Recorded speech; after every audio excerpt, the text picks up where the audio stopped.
చంద్రగ్రహణం కారణంగా మూతపడిన ప్రధాన ఆలయాలన్నీ తెరుచుకున్నాయి. తిరుమల శ్రీవారి ఆలయం, విజయవాడ ఇంద్రకీలాద్రిపై దుర్గా మల్లేశ్వర స్వామి వారి ఆలయం, ఉపాలయాలు, శ్రీశైల క్షేత్రాల్లో గ్రహణ కాలం ముగిసిన అనంతరం ఆలయ శుద్ధి చేపట్టారు.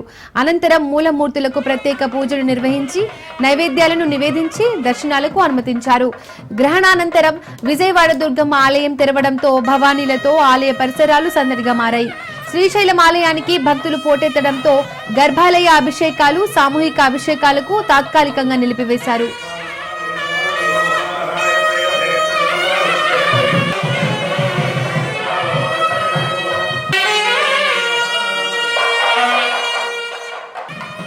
ఇక చంద్రగ్రహణం కారణంగా మూతపడ్డ టీటీడీ అనుబంధ ఆలయాలు సైతం తెరుచుకున్నాయి. తిరుచానూరు పద్మావతి అమ్మవారి ఆలయాన్ని సోమవారం తెల్లవారుజామున 4:30 తెరిచి శుద్ధి అనంతరం 7 గంటల నుండి భక్తులను దర్శనానికి అనుమతించారు. అలాగే గోవిందరాజస్వామి వారి ఆలయం, శ్రీ కోదండ రామస్వామి వారి ఆలయం, శ్రీనివాస మంగాపురంలోని శ్రీ కళ్యాణ వెంకటేశ్వర స్వామి వారి ఆలయం, తిరుపతిలోని కపిలేశ్వర స్వామి ఆలయాల్లో సైతం శుద్ధి అనంతరం భక్తులను అనుమతించారు.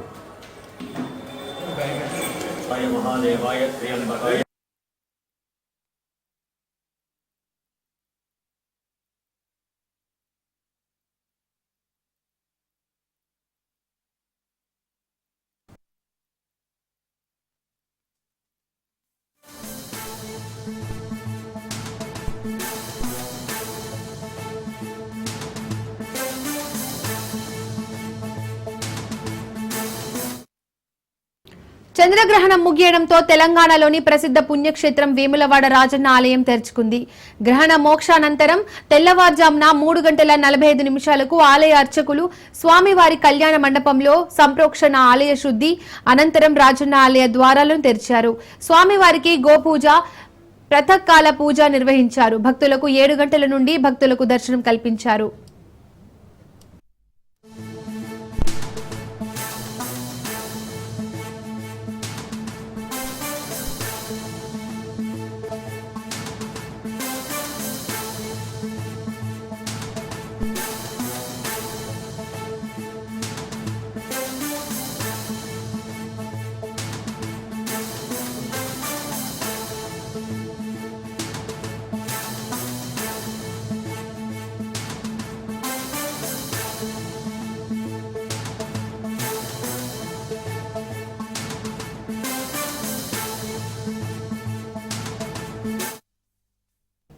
జయశంకర్ భూపాలపల్లి జిల్లా కాళేశ్వరంలో సంపూర్ణ చంద్రగ్రహణం మోక్షమానంతరం కాళేశ్వర ముక్తేశ్వర స్వామి ఆలయం తెరుచుకుంది. గ్రహణం అనంతరం కాళేశ్వర ముక్తేశ్వర స్వామి ఆలయంతో పాటు అనుబంధ ఆలయాలు శుద్ధి, సంప్రోక్షణ నిర్వహించి ఆలయ ద్వారాలను తెరిచారు.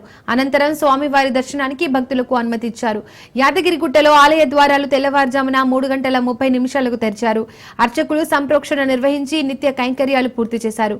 అనంతరం భక్తులకు స్వామివారి దర్శనానికి అనుమతినిచ్చారు. తిరుమల ఇంద్రకీలాద్రి, వేములవాడ, యాదగిరిగుట్ట, భద్రాచలం వంటి ప్రముఖ పుణ్యక్షేత్రాలు తిరిగి భక్తులతో కలకలలాడుతున్నాయి.